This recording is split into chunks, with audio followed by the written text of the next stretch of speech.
Good morning students, welcome back to chemistry class. Organic chemistry के आपके इस paper के अंदर आपकी फर्स्ट यूनिट जो है स्ट्रक्चर एंड बॉन्डिंग वो कंप्लीट हो चुकी है। उसके दोनों पार्ट्स, फर्स्ट यूनिट के structure and bonding and mechanism of organic reactions, दोनों पार्ट्स भी कंप्लीट हो चुके हैं। अब इस लेक्चर के अंदर हम नई यूनिट स्टार्ट कर रहे हैं, तो आपको मैं पहले थर्ड यूनिट स्टार्ट करवा रही हूँ, वो है एल्केन्स। एल्केन्स क्या होते हैं, देखिए ये आप 11th 12th के अंदर पढ़ के आए, बहुत ही इजी टॉपिक है एल्केन्स। इस एल्केन्स को क्या है, देखिए जो 11th 12th में आपने पढ़ा है उसी के अंदर हम इसको आगे थोड़ा सा डिटेल में लेके इसकी स्टडी करेंगे। तो देखिए एल्केन्स क्या होते हैं, कोई भी ऐसे कंपाउंड एल्केन या फिर जो कॉमनली इनको क्या बोला जाता है, इनको हाइड्रोकार्बन्स बोला जाता है। हाइड्रोकार्बन्स का मतलब कि सिर्फ हाइड्रोजन और कार्बन से बने हुए कंपाउंड्स, उनको हम क्या बोलते हैं, हाइड्रोकार्बन्स।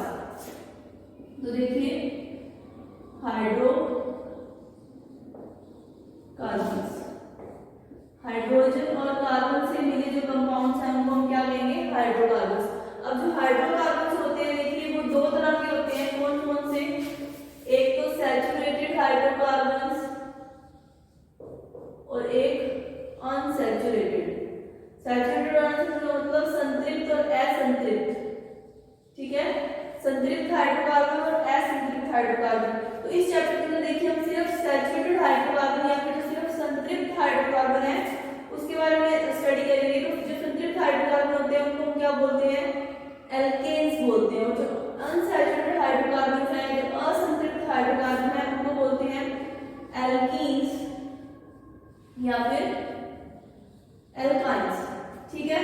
तो देखिए क्या है, हाइड्रोकार्बन है, दो तरह के होते हैं, संतृप्त और असंतृप्त। उसमें से हम संतृप्त की स्टडी करेंगे, इनको क्या बोलते हैं, एल्केन्स बोलते हैं। तो देखिए अब इसका एक और नाम होता है पैराफिन्स, इनको पैराफिन्स भी बोला जाता है। और जो ये पैराफिन वर्ड है ये बना है पैरम प्लस अफिन से। इसका मतलब क्या है, देखिए पैरम का मतलब है वेरी लेस, मतलब कि बहुत कम, और एफिन्स का मतलब है उसकी एफिनिटी या फिर उसकी रिएक्टिविटी। इसका मतलब ये हुआ कि जो एल्केन्स होते हैं वो क्या होते हैं, बहुत ज्यादा बहुत कम क्या होते हैं, रिएक्टिव होते हैं, मतलब वेरी लेस रिएक्टिव। तो जो इनको पैराफिन इसलिए कहा जाता है, जो पैराफिन है वो दो शब्द से मिलकर बना है, पैरा प्लस एफिन। तो जो पैरा है उसका मतलब है वेरी लेस, और एफिन्स का मतलब एफिनिटी या फिर रिएक्टिविटी, कि बहुत ही ज्यादा कम रिएक्टिव होते हैं। इस कारण इनको क्या बोलते हैं, पैराफिन्स बोलते हैं। ये एल्केन्स का क्या है, कॉमन नेम है पैराफिन्स, ठीक है। उसके बाद देखिए अब जो एल्केन्स हैं इनके अंदर देखिए जितने भी जो बॉन्ड बनते हैं वो कैसे बनते हैं, सारे सिंगल बॉन्ड होते हैं, इनमें कोई भी डबल या ट्रिपल बॉन्ड नहीं आता, क्योंकि क्या है, संतृप्त कार्बन है। संतृप्त कार्बन का मतलब ही, सैचुरेशन का मतलब ही यही है कि जो ये कार्बन है इनमें सारे क्या होते हैं, सिंगल बॉन्ड होते हैं, ठीक है। और ये क्या है, एल्केन जो है, एल्केन जो सीरीज है उसका पहला मेंबर है जिसको हम क्या कह रहे हैं, मीथेन कह रहे हैं, ठीक है। अब मीथेन है, देखिए सबसे पहले आप जो देखो एल्केन जो है इसके अंदर मीथेन की अगर हम बात करें तो जो ये मीथेन है इसमें सारे तो क्या बनेंगे, सिग्मा बॉन्ड, ठीक है, सारे सिग्मा बॉन्ड बनेंगे इसके अंदर। उसके बाद इसका जो ये कार्बन है इसकी जो हाइब्रिडाइजेशन होगी या फिर जो संकरण होगा वो कैसा होगा, sp3 होगा। और इसकी जो ज्योमेट्री होगी या जो इसकी शेप होगी, हमारे पास आकृति जो इसकी आएगी वो कैसी आएगी, टेट्राहेड्रल। तो देखिए एल्केन्स की ये कुछ क्या है, हमारे पास कैरेक्टरिस्टिक्स आ गए कि उसमें सारे सिग्मा बॉन्ड्स होंगे, उसका कार्बन sp3 हाइब्रिडाइज होगा, और उसकी जो स्ट्रक्चर होगी या जो शेप होगी या ज्योमेट्री होगी वो कैसी होगी, टेट्राहेड्रल होगी। ज्योमेट्री कैसी होगी, टेट्राहेड्रल होगी। उसके बाद देखिए जो एल्केन्स है उनका एक जनरल फॉर्मूला हमें दिया गया है, वो है देखिए CnH2n+2। तो हमें कोई भी अब एल्केन है, मान लीजिए जैसे फर्स्ट मेंबर की मैंने बात करी CH4, अब यहाँ पे देखो इसको इस फॉर्मूला में रख के देखो, अब कार्बन कितना है, 1, तो उसके अकॉर्डिंग ही जो ये जितने नंबर ऑफ कार्बन है उसके अकॉर्डिंग n की वैल्यू रखेंगे। अगर कार्बन हमारे पास 1 है तो यहाँ पे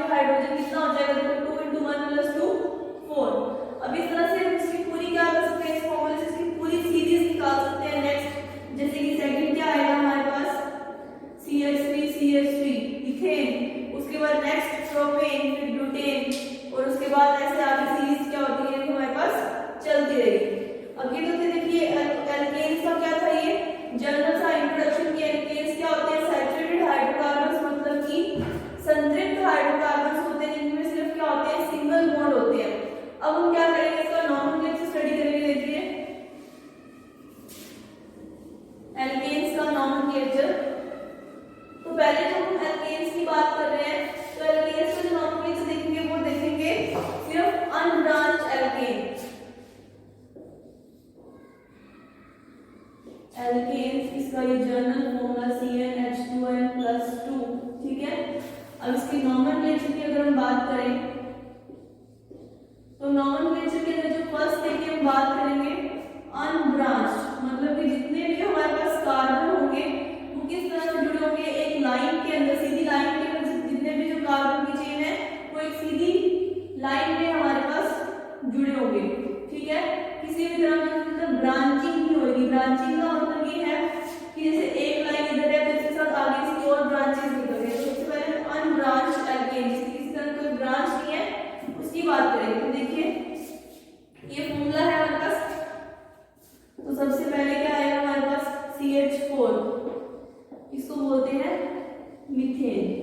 अब देखिए जो एल्केन है उनका जो नॉमेनक्लेचर है, उनकी जो नॉमेनक्लेचर है वो कैसे देखते हैं। देखिए ये जो ये नाम है आगे meth plus ane, meth plus ane. Alkane का ये जो एन है, ये एन हम लगाते हैं जितने नंबर ऑफ कार्बन हमारे पास होते हैं। जैसे कि अगर एक कार्बन है तो उसको हम मैथ बोलते हैं, जहां पे कहीं पे भी एक कार्बन आता है तो उसको उसके लिए जो वर्ड यूज होता है, जो आगे वाला जो ये सफिक्स हमारे पास, ये जो प्रीफिक्स यूज होता है उसको क्या बोलते हैं, हम मैथ बोलते हैं, ठीक है। और उसके साथ एन लगा देते हैं, तो मैथ प्लस एन हमारे पास क्या आ गया, मीथेन। अब इसी के अंदर आगे इस चीज में देखिए, मान लीजिए C2H5। अब इसको C2 के लिए मतलब जब दो कार्बन है तो उसके लिए हम जो यूज करते हैं वो क्या करते हैं, H यूज करते हैं, तो H प्लस एन, ये हमारे पास क्या आ गया, इथेन आ गया। अब ऐसे ही तीन कार्बन हमारे पास आ जाएंगे C3H8, ठीक है। तो यहाँ पे हमारे पास आ जाएगा देखिए प्रोप प्लस एन, तो तीन कार्बन के लिए हमारे पास क्या यूज होता है, प्रोपेन यूज होता है। अब इसी तरह से आगे C4H10, तो इसके लिए देखिए ब्यूट प्लस एन, जहां पे भी चार कार्बन आएंगे उसके लिए क्या आ जाएगा, ब्यूटेन आ जाएगा। तो देखिए इस तरह से क्या है, नॉमेनक्लेचर है अनब्रांच्ड, मतलब कि यहाँ पे एक कार्बन है और इसके साथ यहाँ पे क्या है, हाइड्रोजन जुड़े हैं। अब ये जो दो कार्बन है, इधर ये तीन कार्बन है, मतलब ये क्या है, एक सीधी लाइन के अंदर हमारे पास जुड़े हुए होंगे। तो इन जो ये वाले जो एल्केन्स हैं जो सीधी चेन के अंदर जुड़े हुए हैं, इनकी नेमिंग जो हम कर रहे हैं वो किसके साथ कर रहे हैं, मैथ, मतलब कि कोई आगे ऐसा हम प्रीफिक्स जोड़ रहे हैं। एक कार्बन है तो मैथ लगता है, दो कार्बन है तो H, तीन है तो प्रोप, चार तो ब्यूट, ऐसे आगे पांच कार्बन है अगर C5 होगा। देखिए इसी में आगे 10 तक देखिए नंबरिंग जो है वो इम्पोर्टेंट है, हमें आना चाहिए।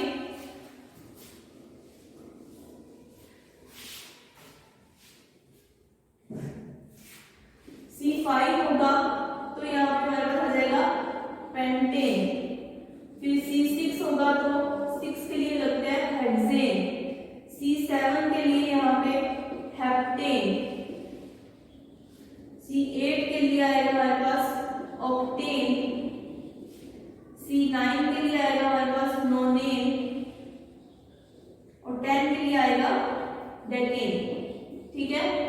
और इसी तरह से आगे हमें अब 10, 11, 12 फिर आगे फर्दर अगर हमें इसकी जो नेमिंग अगर करनी है, इसको IUPAC नेमिंग, जो ये देखिए जितने भी जो ये नाम दिए जाते हैं ये किसकी तरफ से दिए जाते हैं, जो ये IUPAC, international union of applied chemistry, international union of practical and applied chemistry, IUPAC की तरफ से देखिए ये जो सिस्टम है, ये नॉमेनक्लेचर है जो ये दिया गया है एल्केन्स को, ये एल्केन्स की जो नेमिंग है वो इस तरह से होगी। इनको उन्होंने मतलब क्या किया, एक तरह से बताया कि हर जगह पे क्या है, जो ये कंपाउंड्स होंगे इनकी जो नेमिंग की जाएगी वो किस तरह से की जाएगी, उसके अकॉर्डिंग ही की जाएगी। तो 10 तक देखिए, उसको तो अगर मान लीजिए हमारे पास C11 है तो उसका नाम हो जाएगा अनडेकेन, फिर C12 है तो हो जाएगा डोडेकेन। अब डेकेन के आगे हम क्या कर रहे हैं, वर्ड लगा रहे हैं, जैसे कि डेकेन हमारे पास क्या आया था, देखिए डेकेन C10 था। अब अनडेकेन मतलब 11 कार्बन, 12 कार्बन में हमारे पास आ जाएगा डोडेकेन, फिर ट्रोडेकेन मतलब C13, C14 के लिए हमारे पास टेट्राडेकेन, फिर पेंटाडेकेन, हेक्साडेकेन, हेप्टाडेकेन, ऑक्टाडेकेन, नोनाडेकेन और लास्ट में 20 के लिए क्या आ जाएगा हमारे पास आइसोडेकेन आ जाएगा। तो ये देखिए नेमिंग थी कौन से कार्बन्स की या कौन से ऐसे एल्केन्स की जो क्या थे अनब्रांच्ड है, मतलब किसी में सीधी चेन चली आ रही है कार्बन की। अब इसके बाद देखिए nomenclature of alkyl groups. Second देखिए नोमेनक्लेचर ऑफ अल्काइल ग्रुप्स। अब देखिए अल्काइल ग्रुप क्या होता है, तो एल्केन से ही बनते हैं अल्काइल ग्रुप्स। इसका नोमेनक्लेचर देखिए तो मान लीजिए देखिए हमारे पास सबसे पहले क्या है CH4, इसमें से हमने एक H रिमूव कर दिया तो हमारे पास ये ग्रुप आया, इसको हम क्या बोलते हैं एल्काइल ग्रुप बोलते हैं। ठीक है, अब इनका नोमेनक्लेचर देखना है, देखिए इनकी अगर हमें नेमिंग देखनी है तो किस तरह से देखिए हमारे पास CH4 एक कार्बन के लिए क्या यूज करते हैं, यहाँ पे हमारे पास क्या है मीथेन है, एक हाइड्रोजन इसमें से रिमूव कर दिया तो हमारे पास जो ग्रुप आया अल्काइल आया, मतलब कि मैथ प्लस पीछे वाई लगा दिया तो ये हमारे पास आ गया मिथाइल ग्रुप। इस तरह से यहाँ पे हम लेते हैं C2H6, एक H रिमूव करते थे, यहाँ पे आता हमारे पास C2H5, तो ये हमारे पास आ जाता इथाइल ग्रुप। इसी तरह से प्रोपाइल, देखिए ये तो क्या है सीधे ही आते हैं। अब इस तरह से नेक्स्ट अगर हम देखें प्रोपाइल की बात करें C3H8, इसमें से हमारे पास H क्या आ गया C3H7, ये हमारे पास क्या आ गया प्रोपाइल ग्रुप आ गया। ठीक है, अब प्रोपाइल ग्रुप को लिखेंगे कैसे, देखो CH3 CH2 CH2, तो इस तरह से देखिए ये तो हमारे पास क्या है प्रोपाइल ग्रुप है। लेकिन अब देखिए एक और वर्ड यूज होता है आइसो, तो आइसो वर्ड कहाँ यूज होता है, जब हमने जो ये हाइड्रोजन है अगर हम सेंटर वाले कार्बन से रिमूव करते, अगर जो ये हाइड्रोजन है अगर हमने सेंटर वाले कार्बन से रिमूव किया होता तो जो हमारे पास यहाँ पे ग्रुप आता वो क्या आता आइसोप्रोपाइल ग्रुप आता। तो देखिए 2 या 3 या फिर अप टू 6 कार्बन, तो 6 कार्बन तक अगर हमारे पास इस तरह से कोई ग्रुप आता है तो उसके आगे वर्ड यूज होता है हमारे पास आइसो ग्रुप। आइसो ग्रुप कब यूज होता है, देखिए प्रीफिक्स यूज होता है हमारे पास आइसो। आइसो कब यूज करते हैं, उस कंडीशन में यूज करते हैं जो 6 या फिर उससे कम कार्बन अगर हमारे पास है और उसमें अगर हमारे पास क्या है दोनों तरफ कार्बन जुड़े हैं तो उस कंडीशन में हम वर्ड यूज करते हैं आइसो। उसके बाद देखिए ऐसे ब्यूटाइल ग्रुप की बात करें तो C4H10 होता है, भाई माइनस H करेंगे तो यहाँ पे हमारे पास क्या आ जाएगा C4H9, इस तरह से आ जाएगा। और C4H9 है तो देखिए एक तो हमारे पास इस तरह से CH3 CH2 CH2 और CH2, ये तो हमारे पास आ गया N ब्यूटाइल ग्रुप। ठीक है, अब N ब्यूटाइल ग्रुप है, अब अगर हम यहाँ से हाइड्रोजन रिमूव करते तो हमारे पास यहाँ पे क्या आता आइसोब्यूटाइल ग्रुप, यहाँ से हाइड्रोजन रिमूव करते तभी हमारे पास क्या आता आइसोब्यूटाइल ग्रुप आता।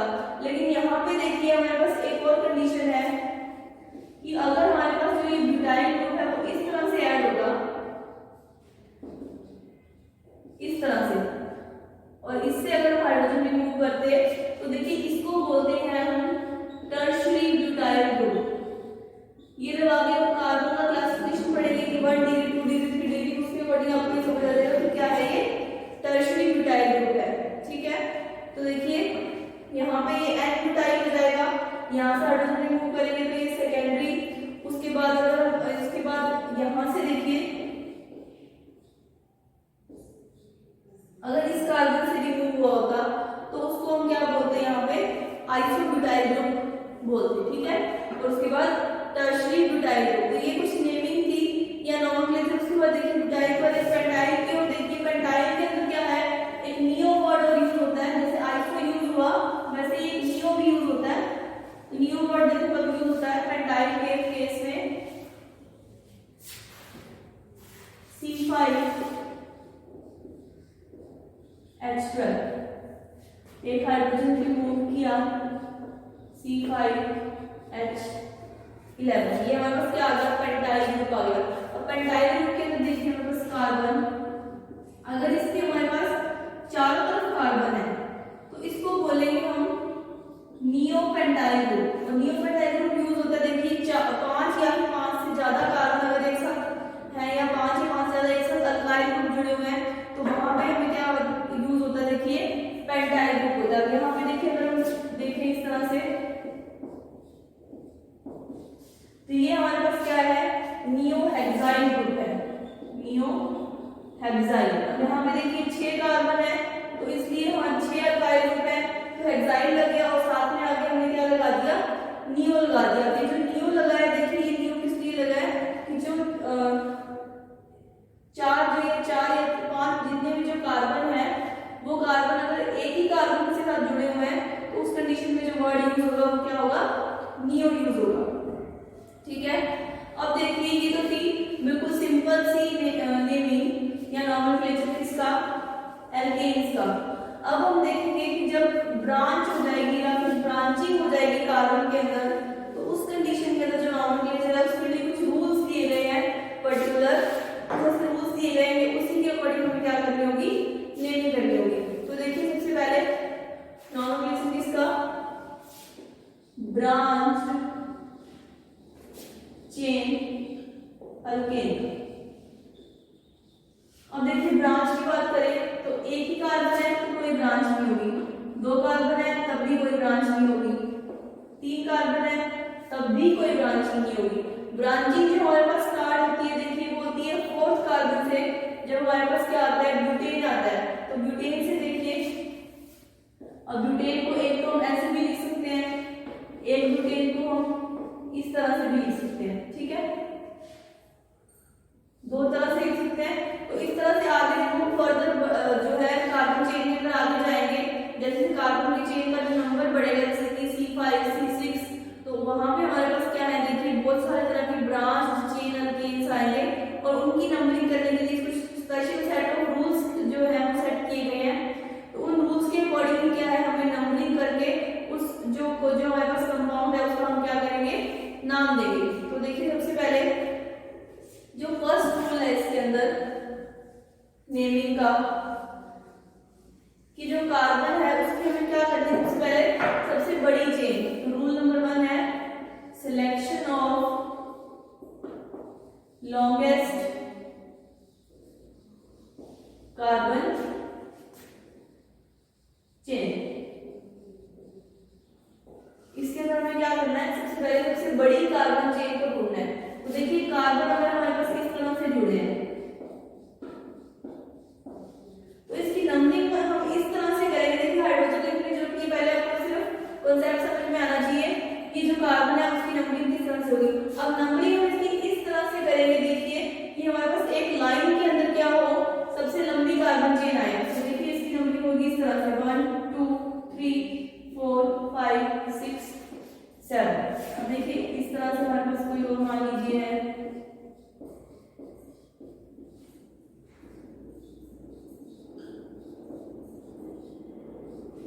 तो इसकी नंबरिंग देखो हमारे पास कैसे होगी, या तो यहाँ से स्टार्ट करें 1 2 3 4 5 6 7 8 9 या फिर जैसे 1 2 3 4 5 6 7 8 9। मतलब क्या करना है हमें, नंबरिंग वहां करनी है जहां पे हमारे पास क्या है सबसे लंबी कार्बन चेन आई। यहाँ से स्टार्ट करते तो देखो 1 2 3 4 5 6 7 8 8 ही आएगी, 1 2 3 4 5 6 ही आएगी।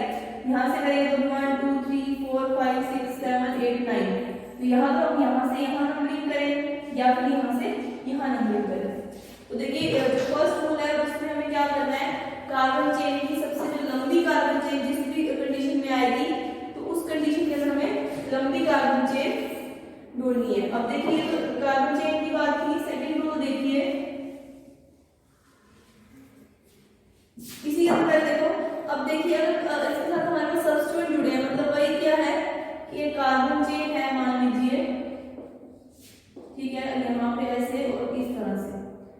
एक तो हमारे पास ये सब्स्टिट्यूएंट जुड़े हैं यहाँ पे और एक इधर जुड़ा है इस तरह से, और एक इस तरह से देखो, ठीक है, एक इधर जुड़ा है और एक ही इधर जुड़ा है। अब दो कंडीशंस आ गई देखिए हमारे पास, एक तो वो कंडीशन और एक ये कंडीशन। अब इस कंडीशन के अंदर हम नंबरिंग किस तरह से करेंगे, देखिए अगर हम दो इक्वल चेन है उसमें देखिए 1 2 3 4 5, इसमें भी 5 कार्बन है, उसमें भी हमारे पास 5 कार्बन है, तो जिसके पास सब्स्टिट्यूएंट ज्यादा होंगे उसी को हम क्या कहेंगे, पेरेंट चेन। मतलब ये जो नंबरिंग होगी वो यहाँ से 1 2 3 4 5 इस तरह से होगी। हम इस तरह से नहीं कर सकते 1 2 3 4 5, क्योंकि अगर इस तरह से करेंगे तो यहाँ पर हमारे पास सिर्फ एक ही पूरा सब्स्टिट्यूएंट आ जाएगा। लेकिन अगर हम इस तरह से नंबरिंग करेंगे यहाँ से यहाँ 1 2 3 4 5, यहाँ से यहाँ जब नंबरिंग करेंगे तो हमारे पास यहाँ पे भी सब्स्टिट्यूएंट जुड़ा हुआ है और यहाँ पे भी सब्स्टिट्यूएंट जुड़ा हुआ है, तो इस तरह से नंबरिंग होगी। और इस कंडीशन में भी देखिए सबसे पहले हमें वही लॉन्गेस्ट कार्बन चेन देखनी है, तो हम लॉन्गेस्ट कार्बन चेन देखेंगे तो हमारे पास यही कार्बन चेन आएंगे। जो सिलेक्शन करना है वो किसके अकॉर्डिंग करना है कि जहाँ पे सब्स्टिट्यूएंट ज्यादा जुड़े हुए होंगे, क्योंकि अगर हम इसकी यहाँ पे 5 है लेकिन हम यहाँ भी कर सकते थे 1 2 3 4 5, इस तरह से भी लेके जा सकते हैं इस चेन को। लेकिन यहाँ पे क्या होता है, हमें हमारे पास सिर्फ 3 के ऊपर क्या आता है, थर्ड वाले जो कार्बन है उसके ऊपर ही प्रोपाइल ऐड होगा। लेकिन अब यहाँ पे हमारे पास 3 पे भी सब्स्टिट्यूएंट था और 4 पे भी अलग से सब्स्टिट्यूएंट था, तो नंबरिंग होगी वो किस तरह से होगी, इस तरह से होगी, ठीक है। अब नेक्स्ट देखिए, ये तो बात की देखिए लॉन्गेस्ट चेन की और उसके अंदर उसके सब्स्टिट्यूएंट कैसे जुड़े होंगे तो हम नंबरिंग कैसे करेंगे। नेक्स्ट जो इसका रूल है देखिए नंबर 2, वो क्या है, नंबरिंग ऑफ कार्बन एटम्स।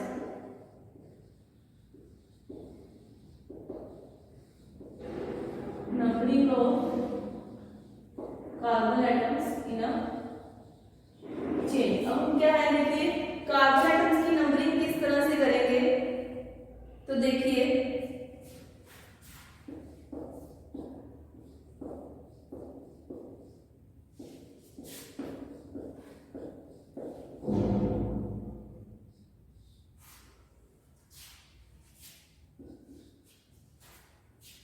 अब एक हम नंबरिंग इधर से भी कर सकते थे 1 2 3 4 5, इधर से भी कर सकते थे 1 2 3 4 5, है ना, दो तरह से नंबरिंग कर सकते थे देखिए। लेकिन नंबरिंग जो सही होगी वो कौन सी होगी, ये वाली, क्योंकि नंबरिंग वहीं पर से सही होगी जहां पे सब्स्टिट्यूएंट जुड़ा होगा वो क्या होगा, उसके सबसे लोएस्ट नंबर ऑफ कार्बन, मतलब यहाँ पे सेकंड कार्बन पे आ रहा है, तो ये वाली नंबरिंग क्या है हमारे पास सही होगी और ये जो नंबरिंग है वो क्या होगी हमारे पास गलत होगी। कहने का मतलब ये है कि जितने भी जो सब्स्टिट्यूएंट है जो वो जुड़े होंगे वो किस पे जुड़े होने चाहिए, कम वाले कार्बन, मतलब जो कार्बन की पोजीशन है वो कम होनी चाहिए। अब यहाँ पे सेकंड कार्बन पे आ रहा है तो इधर की हम नंबरिंग करते हैं, यहाँ से देखिए 1 2 3 4 5, तो ये फोर्थ कार्बन पर मिथाइल ग्रुप जुड़ा हुआ होगा, वहां पे इथाइल ग्रुप जुड़ा हुआ है, तो वहां पे फोर्थ नंबर पे आ रहा है और यहाँ पे सेकंड नंबर पे आ रहा है, तो ये वाली नंबरिंग क्या होगी, सही होगी, ठीक है। अब उसके बाद देखिए नेक्स्ट कंडीशन के अंदर देखो कि अगर मान लीजिए कि हमारे पास बहुत लंबी चेन है, मान लीजिए 10 कार्बन की चेन है और उसमें हमारे पास सब्स्टिट्यूएंट जुड़े हैं कोई 3 4, देखो कोई कार्बन चेन है 1 2 3 4 5 6 7 8 9 10, फिर 2 पे, फिर एक 4 पे और एक 7 पे।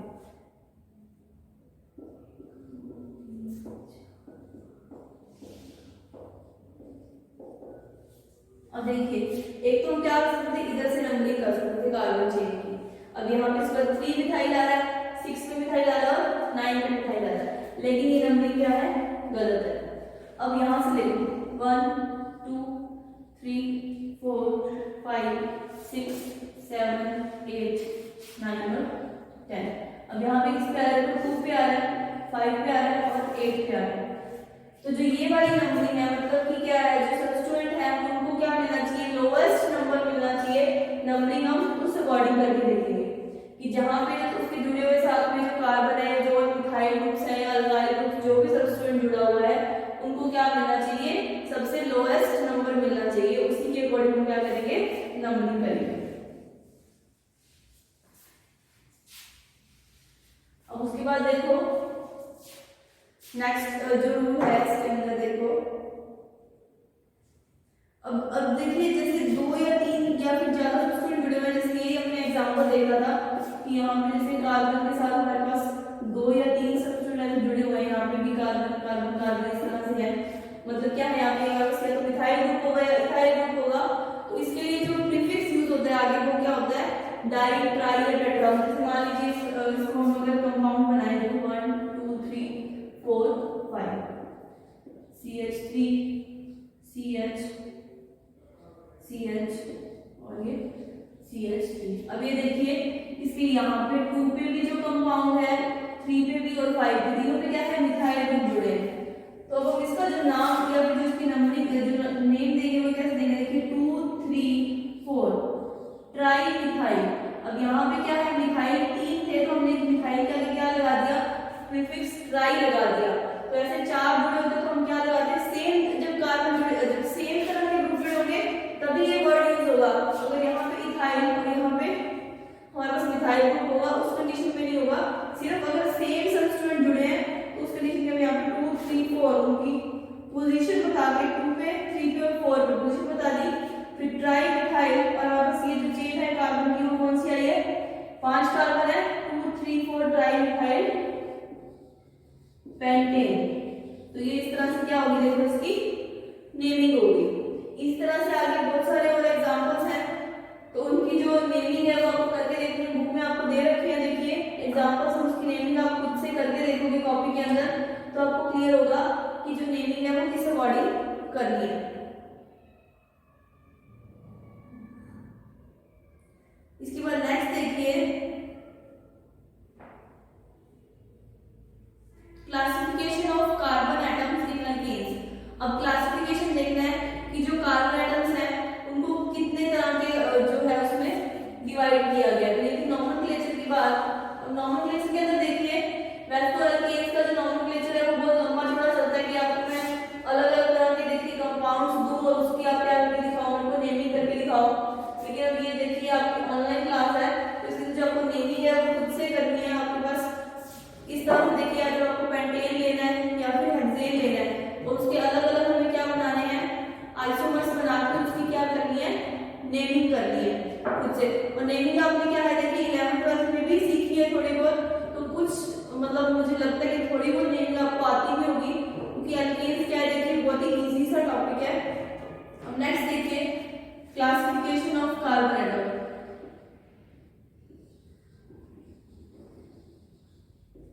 Classification of carbon atoms. और देखिए सबसे पहले है 1 डिग्री या फिर प्राइमरी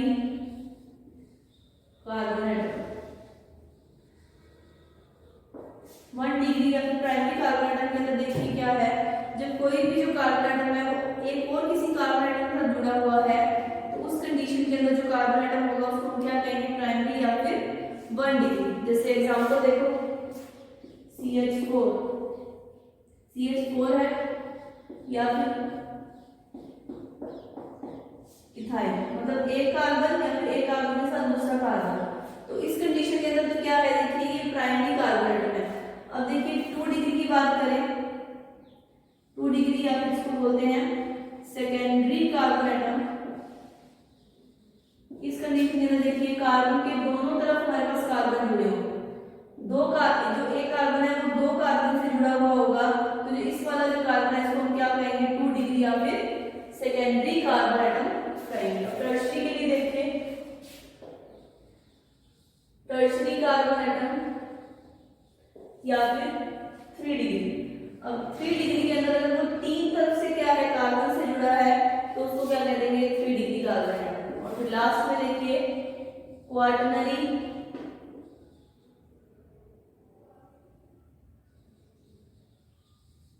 कार्बन एटम या फिर इसको हम क्या कर सकते हैं 4 डिग्री। तो अगर यहाँ पे वो चारों तरफ से क्या है कार्बन के साथ जुड़ा हुआ है तो यहाँ पे जो ये कार्बन एटम होगा ये कैसा हो जाएगा क्वार्टनरी या फिर 4 डिग्री। तो देखिए ये वाला 1 डिग्री ये 2 डिग्री, ये 3 डिग्री और ये 4 डिग्री। तो ये क्या क्लासिफिकेशन है कार्बन एटम की। अगर एक कार्बन के साथ जुड़ा है तो 1 डिग्री, 2 के साथ जुड़ा है तो 2 डिग्री, 3 के साथ जुड़ा है तो 3 डिग्री और 4 के साथ जुड़ा है तो 4 डिग्री। कॉन्सेप्ट बहुत ईजी है, लेकिन जब इसको हम एग्जांपल्स में देखते हैं तो थोड़ा सा कई बार क्या होता है, देखिए बच्चे कंफ्यूज हो जाते हैं। तो इसको एग्जांपल से हम इसको थोड़ा सा क्लियर कर लेते हैं कि हम मान लीजिए कोई एल्केन ले लिया, CH3 CH2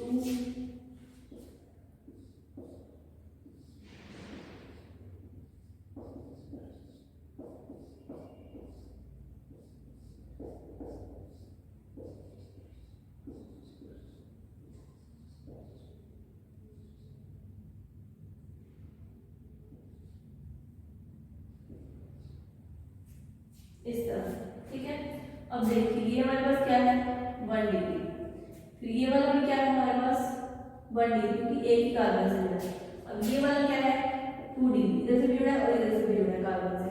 अब ये वाला कार्बन है, ये भी 2 से जुड़ा है तो ये भी क्या है 2 डिग्री, ये फिर 1 डिग्री। अब ये वाला कार्बन दोबारा 2 कार्बन से जुड़ा है 2 डिग्री। अब ये वाला देखो 4 से जुड़ा है तो ये 4 डिग्री। इस तरह से देखिए हम बता सकते हैं कि जो कार्बन है वो क्या है टर्शरी है, या फिर ये वाला देखिए ये वाला 3 डिग्री है। क्यों 3 डिग्री? क्योंकि इधर से भी और इधर से भी ये किससे जुड़ा है कार्बन से जुड़ा है, तो ये वाला 3 डिग्री हो गया। बाकी ये 1 डिग्री है, ये 2 डिग्री, ये वाला 2 डिग्री है क्योंकि दोनों तरफ कार्बन है इसके। और उसके बाद देखिए ये वाला भी हमारे पास 2 डिग्री है क्योंकि इधर भी दोनों तरफ कार्बन है। ये वाला फिर 1 डिग्री, ये वाला क्या हो जाएगा फिर 1 डिग्री हो जाएगा और ये भी 1 डिग्री हो जाएगा और ये भी 1 डिग्री। तो इस तरह से देखिए हम बता सकते हैं कि जो कार्बन है हमारे पास 1 डिग्री है या फिर 2 डिग्री या फिर 3 डिग्री। तो ये क्या था क्लासिफिकेशन था इसका कार्बन एटम्स का। क्योंकि ये जो कांसेप्ट है इसको हम बार-बार आगे देखिए यूज करेंगे, ये प्राइमरी सेकेंडरी टर्शियरी का कांसेप्ट बार-बार आगे जब हम इसकी कैरेक्टरिस्टिक्स अल्केन्स की पढ़ेंगे तो या फिर उसकी प्रॉपर्टीज जितनी भी पढ़ेंगे उसके अंदर हमारे पास ये आगे काम आएंगे। उसके बाद देखिए इस तरह से हम हाइड्रोजन एटम की बात करें तो हाइड्रोजन एटम को भी इस तरह से कहा जाता है जैसे वो प्राइमरी है, सेकेंडरी है या टर्शियरी है। तो उसको भी अगर वो प्राइमरी कार्बन के साथ जुड़े हैं तो वो प्राइमरी हाइड्रोजन हो जाएंगे, अगर वो सेकेंडरी कार्बन से जुड़े हैं तो वो सेकेंडरी हाइड्रोजन बोल दिया जाएगा, और अगर वो टर्शियरी कार्बन से जुड़े हैं तो उनको क्या बोल दिया जाएगा, उनको टर्शियरी हाइड्रोजन एटम्स बोलेंगे। अब उसके बाद देखिए नेक्स्ट जो टॉपिक है वो है आइसोमरिज्म ऑफ अल्केन्स। अब अल्केन्स क्या है देखिए चेन और पोजीशन दो तरह के आइसोमर्स शो करते हैं। आइसोमर्स का मतलब यही होता है कि जो उसका जो मॉलिक्यूलर फॉर्मूला है वो तो सेम है और उनकी जो स्ट्रक्चर होती है वो क्या होती है डिफरेंट होती है, और इसी को हम क्या बोलते हैं आइसोमर्स बोलते हैं। तो अल्केन्स है वो क्या करते हैं हमें चेन और पोजीशन दो तरह के आइसोमर्स देते हैं। चेन का मतलब कि एक तो स्ट्रेट चेन के अंदर और उसी के बाद में अगर हम पोजीशन चेंज कर दें तो उस तरह के जो हमें आइसोमर्स मिलती है वही हम उसी की ब्रांचिंग करते हैं। देखिए जैसे एक एग्जांपल C4H8। अब इसके देखिए हमारे पास कितने आइसोमर आएंगे, एक तो इस तरह से बना